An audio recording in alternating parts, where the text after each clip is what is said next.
আসসালামু আলাইকুম গাইস, আশা করি আপনারা ভালো আছেন, সুস্থ আছেন। আলহামদুলিল্লাহ আমিও ভালো আছি, সুস্থ আছি। প্রতিবারের মতো আপনাদের কাছে নতুন আরও একটা ব্লগ নিয়ে চলে এসেছি। বিকেলবেলা আসরের নামাজ পড়ে রান্নাঘরে এসেছি ইফতারের আয়োজন করতে। আজকে রোজা রেখেছি। প্রথমে ঘুগনিটা কুকারে সিদ্ধ করতে বসিয়ে দিয়েছি সব রকম মশলা দিয়ে।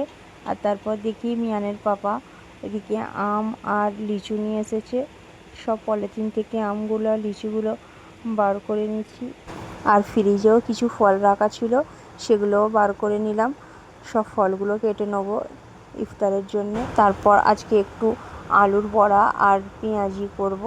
প্রথমে আলুগুলো স্লাইস করে কেটে নিয়েছি, তারপর সব রকম মশলা মাখিয়ে বেসনে দিয়ে আলুর বড়াটা ভেজে নিচ্ছি। আরেকদিকে আলুর বড়াটা হয়ে যাওয়ার পর পেঁয়াজটাও কুচি কুচি করে কেটে সব রকম মশলা দিয়ে লঙ্কা কুচি দিয়ে এখানে বেসনে গুলে পেঁয়াজিটাও আমার ভাজা হয়ে গেছে। আর এদিকে ঘুগনিটাও সিদ্ধ করা হয়ে গেছে, ঘুগনিও রেডি হয়ে গিয়েছে। ওপরে একটু পাঁচফোড়ন গুঁড়ো দিয়ে দিয়েছি।